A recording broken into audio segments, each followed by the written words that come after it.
Smells great, Applejack. I'm gonna go wash my behind for supper. Go wash my lady parts.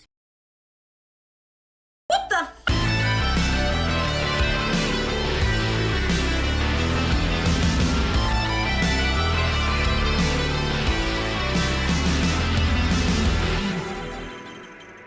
So people seem to like my idea of ranking My Little Pony seasons on random criteria other than the seasons themselves, Alice Shea Fearless, or Star Wars Guy. So I figured I'd do it again. And why not just them by a particular episode in each respective pantheon? Now you'd think I'd look at a series premiere or finales, but that's a little too obvious. So let's do the 13th episode. Now the 13th episode is more important than you think. It's the exact midpoint of each season, so naturally the note you want to go out on is, yeah, that was a good first half of the season, can't wait for the next half. And in the case of certain seasons, it's the point where Hasbro takes a little break from broadcasting episodes to give the audience a breather until the rest of the story is completed. Oh, and there's also one finale, but we'll get to it later. But which episodes are most worthy of the Baker's Dozen number, and which ones are doomed to get slaughtered by Jason Voorhees? Let's just dive in. Ugh, I hate working with clones. Season 8.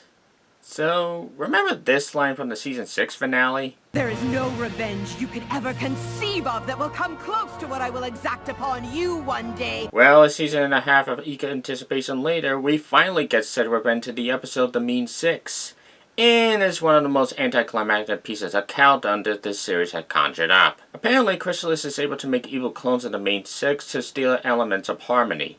The only problem is, she doesn't even know what a Tree of Harmony is, so the bulk of the episode is just the clones following and pestering the real Main Seven, causing confusion and delay among them until they finally resolve their arguments faster than Quicksilver evacuating the X-Mansion before it explodes. Then once Chrysalis and the clones do get to the Tree of Harmony, it's quick to dispose of them, leaving Chrysalis with nothing.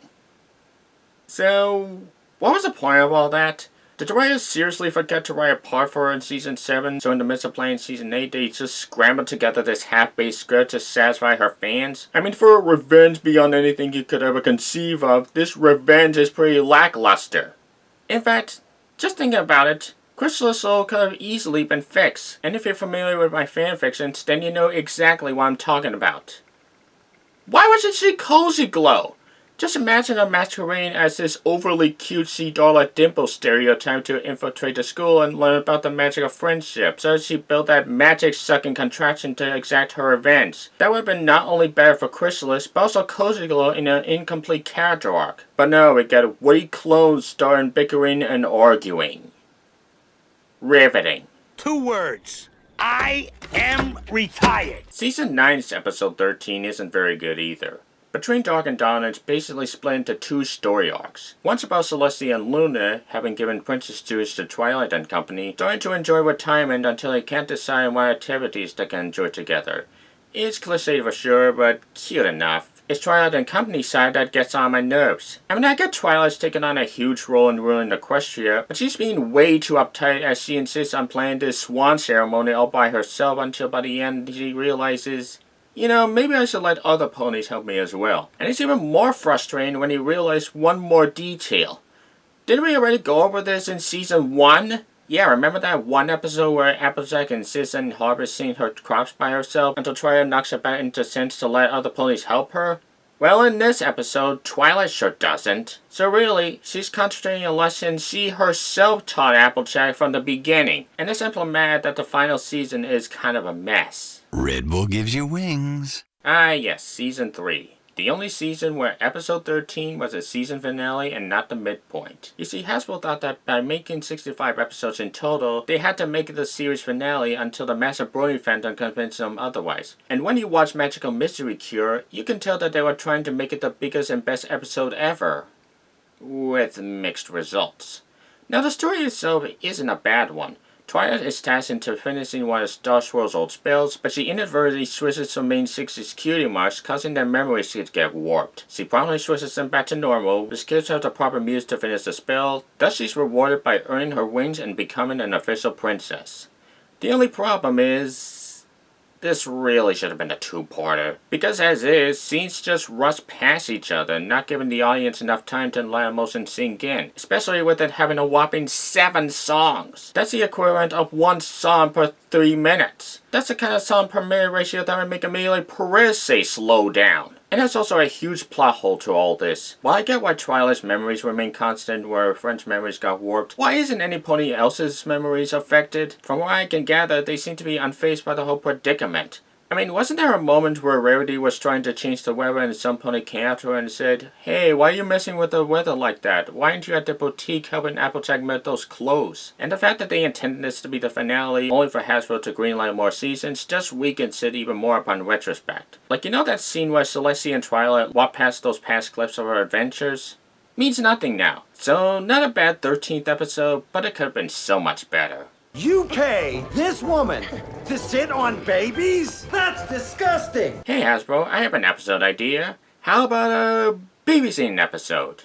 How original. And it involves a baby unicorn and a baby Pegasus. Daring today, aren't we? Season 2's 13th episode is nothing special, but nothing that bad either. It follows the baby case as Pinkie is left to look after them while their parents are away. Now, people seem to either love or hate this episode, and to some extent I can see either way. On the one hand, the moral isn't anything new, being responsible in terms of looking after the young ones. And you do get the typical babysitting tropes like changing the diaper, giving them a bath, trying to feed them, and it's especially egregious seeing Pinkie lash out on Twilight for offering to help because she's gotta prove she's responsible or some shit like that. On the other hand, it is fun seeing Pinkie's shenanigans trying to keep the babies at bay. Seeing her try and fail to perform a comedy act, constantly getting flour dumped onto her, and getting bested by their flying and magic abilities is a joy to watch.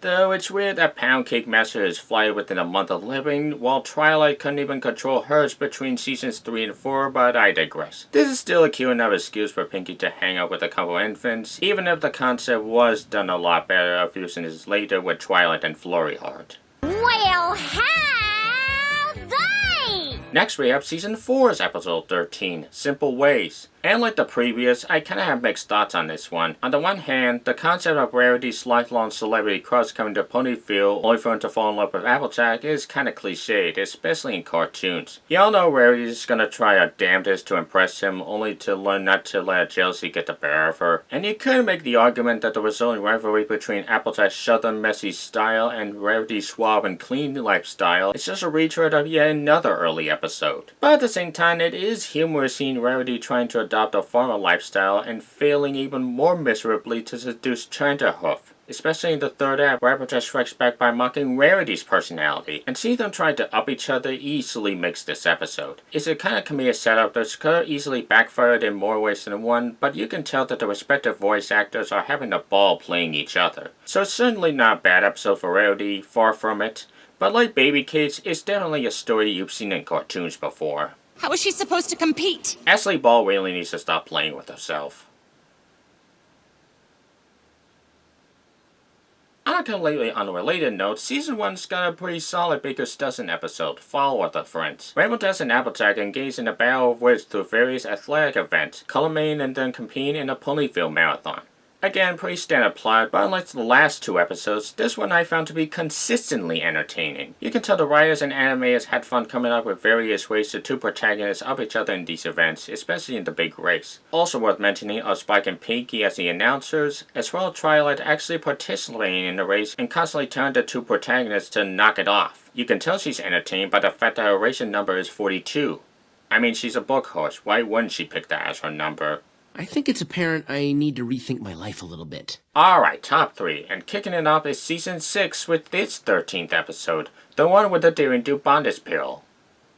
Otherwise known as Strangers and fanfiction. This one sees Rainbow Dash attend a Daring Do convention where she meets Patton Oswalt Pony, who seems to bond with her until she realizes that he doesn't care for the later Daring Do books, deeming them unrealistic, despite the fact that Dashie secretly knows Daring Do is a real person. Now, as a certain Hotel Transylvania stan who insists the series ended as a trilogy, I myself can relate to Patton Oswalt Pony. And when they get captured by Caporal and company and get thrown into their own adventure, hijinks ensue. This episode works twofold.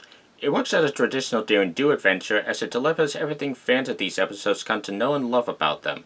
And it also works as subtle commentary on the Brony fandom, and fandom in general. Fan conventions, the various fan opinions of various aspects of the lore, cosplay, the good and bad meaning of the fans, and, as I stated before, bondage fetishes. And Patton Oswalt's bickering about thinking he's been voted in an escape room performance thing is especially fun. My only nitpick is that maybe he's a little too slow on realizing everything's real. Like, you'd think after being saved on the Folly Bridge he'd come to his senses, but no, it takes encountering a giant monster to knock some sense into him. But it's still one of the most beloved episodes for a reason, as it's both deconstruction of its own fandom and a celebration at the same time. And it has Patton Oswalt ponies, so how could you go wrong? It's just like that movie that you keep crowing about. You talking about Inception? That's right, Morty. Alright, now we're talking a top tier episode. Season 5 has a criminally misunderstood Do Princess's Dream of Magic Sheep, with Season Main 6 helping Princess Luna fend up this shadowy figure known as a Tantabus as it escapes through Pony's dreams before it becomes powerful enough to enter the real world.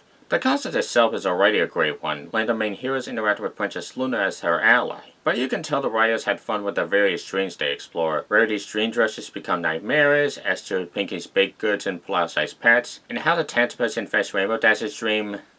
Such a riot. But the third where Luna links every pony's dream together is where hell breaks loose. Lyra Bond turns into the Cat Dog, Big Mac goes full Sailor Moon, Fluttershy returns, and Spike becomes a hero he's literally dreamed of being as he rides a giant derpy. But then it's revealed that the Tantabus was actually created by Luna herself to constantly infect her dreams to remind her as her times as Nightmare Moon. And the more guilt she has, the more powerful the Tantabus becomes, to the point of it exhaling her dreams to torture not just her, but every pony around her. It's not until Triad convinces Luna to forgive herself and let the past go that she finally has the strength and courage to fight her personified self-guilt. This episode is smart in not only taking full advantage of its Inception concept, but also exploring how depression and self-harm affects everyone around you, and how letting your guilt go is the only way to make yourself and your friends feel bad about themselves. So this episode has everything a great episode asks for. A fantastic concept, compelling themes, and a conclusion to a well-anticipated character arc we've been clamoring for since the very beginning.